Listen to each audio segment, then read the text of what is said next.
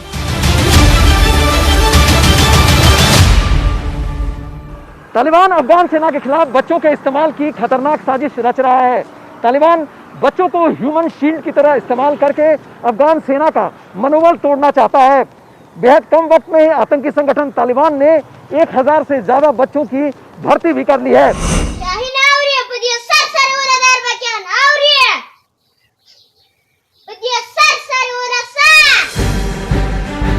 हाथ में AK-47 rifle लिए ये बच्चा पश्तो भाषा में गोली चलाने की बात कर रहा है। आतंकी वेशभूषा में मौजूद ये छोटा सा बच्चा खूनी जिहाद की बोली बोल रहा है।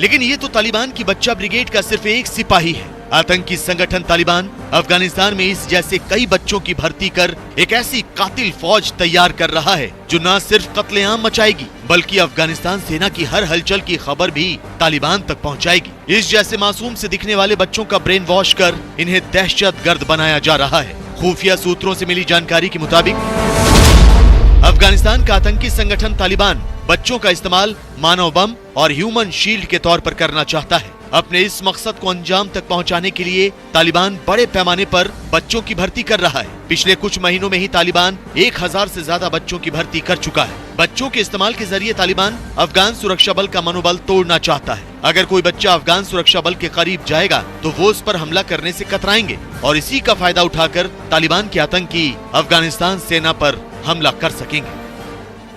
कहते हैं कि तालिबान ने 1000 के करीब बच्चों को रिक्रूट किया है। ये एक चिंता का विषय है क्योंकि जो छोटे बच्चे होते हैं वो बड़े इंप्रेशनेबल होते हैं। उनके दिमाग को आसानी से चैनलाइज किया जा सकता है और इस्लामिक पंथी जो लोग हैं वो इसका इस्तेमाल करके, इस अवस्था का इस्तेमाल करके उनको सुसाइड बॉम्बर में बड़े आसानी से बना सकते हैं। आतंकी संगठन तालिबान अफगानिस्तान के अलग अलग इलाकों में घूम घूम कर लोगों से उनके बच्चे मांग रहा है। तालिबान बच्चों के हाथों में बंदूक थमाकर खूनी खेल खेलना चाहता है। तालिबान अफगानिस्तान में एक बार फिर आतंक का साम्राज्य स्थापित करना चाहता है। तो शायद यही वजह है कि वो लगातार प्रोपेगेंडा वीडियो भी बना रहा है। अफगानिस्तान के लोगों को बरगलाने की कोशिश कर रहा है। न्यूज़ 18 को मिला ये पहला वीडियो देखिए।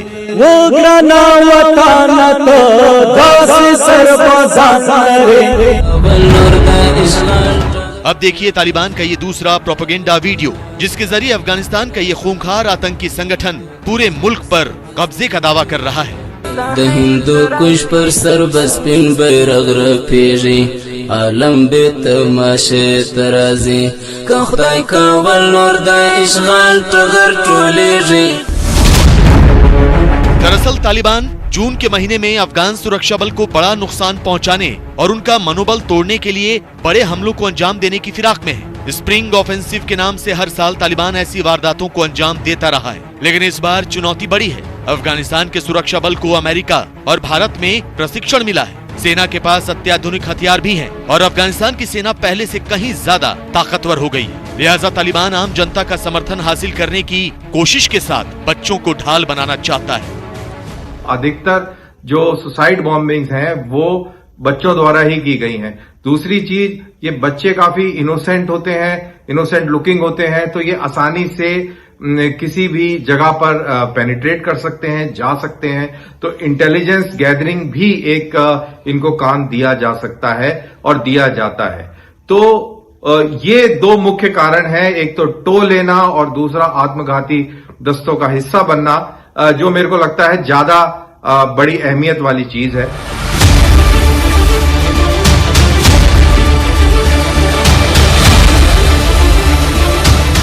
वैसे तालिबान की साजिश का असर भारत पर भी पड़ेगा। तालिबान अगर अफगानिस्तान पर काबिज हो गया तो भारत के निर्माण कार्यों को रोकने और उन पर हमला करने की कोशिश करेगा। चीन और पाकिस्तान चाहते भी हैं कि अफगानिस्तान से भारत का प्रभाव खत्म हो जाए। ऐसे में भारत और अमेरिका को तालिबान के मुद्दे पर कोई सख्त कदम उठाना होगा। कोई ऐसा कूटनीतिक दांव चलना होगा जिससे सांप भी मर जाए और लाठी भी न टूटे।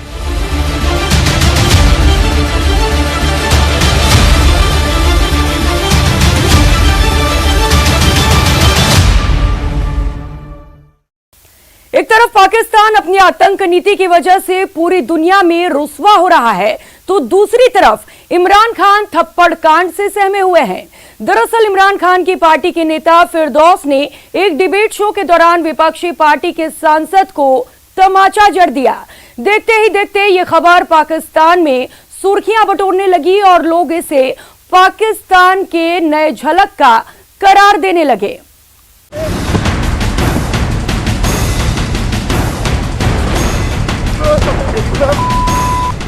पाकिस्तान में टीवी डिबेट के दौरान मारपीट की नौबत आना आम बात है। पाकिस्तान के सियासतदान हो या फिर पढ़े लिखे लोग, टीवी पर अपने ही मुल्क का मजाक बनाने में पाकिस्तान की जनता कभी पीछे नहीं रही। लेकिन इस बार कुछ ऐसा हुआ जिसने इमरान खान को भी हैरान कर दिया। इस बार कुछ ऐसा हुआ जिससे पूरा पाकिस्तान शर्मसार हो गया। इमरान की चहेती लीडर का वीडियो वायरल। लाइव शो में विपक्षी नेता को जड़ा थप्पड़। पाकिस्तान में एक न्यूज चैनल पर लाइव शो चल रहा था। सत्ताधारी पार्टी और विपक्ष के बीच बहस हो रही थी। एक तरफ थी पंजाब के मुख्यमंत्री की विशेष सहायक डॉक्टर फिरदौस आशिक अवान, जो पाकिस्तान की सत्ताधारी पार्टी यानी पीटीआई से ताल्लुक रखती है। जबकि दूसरी तरफ थे पाकिस्तान पीपल्स पार्टी के सांसद कादिर मंदोखेल।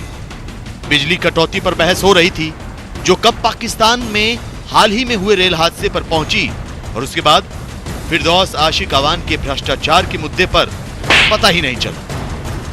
जो सर से पांव तक करप्शन के मामले में आप भी मौजूद थे, आप वजीर थी, आप सबके खिलाफ करप्ट थी।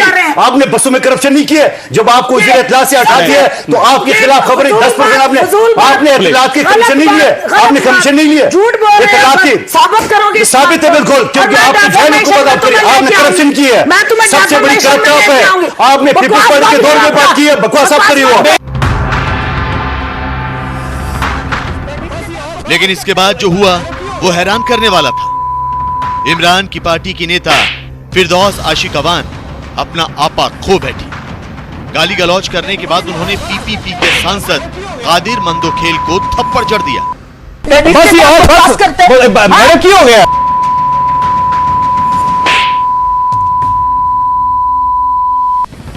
बात इतनी बिगड़ गई कि वहां स्टूडियो में मौजूद लोगों ने दोनों को पकड़कर अलग कराया।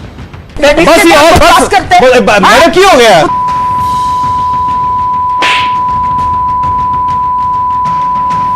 फिरदौस आशिक अवान पहले पीएम इमरान खान की विशेष सहायक रह चुकी हैं। लिहाजा जब अपनी थप्पड़बाजी से सुर्खियों में आई तो फौरन पलट गई। फिरदौस ने मीडिया को दिए अपने बयान में कहा, और मंदोखेल की इस बदकलामी और बदजुबानी की वजह से मुझे अपने सेल्फ डिफेंस में ये इंतहाई कदम उठाना पड़ा, क्योंकि मेरी सियासी साख और इज्जत दाव पे लगी। और जो वीडियो लीक की गई ये सिलेक्टिव वीडियो लीक हुई, और मैं चाहूंगी कि ये मुकम्मल वीडियो लीक हो ताकि अवाम तक ये हकायक पहुंचे कि उसने किस तरह से मुझे इस इंतहाई कदम पे मजबूर किया। वैसे इमरान की पार्टी की नेता फिरदौस आशिक अवान अपने ऊल जुलूल बयानों के लिए जानी जाती है।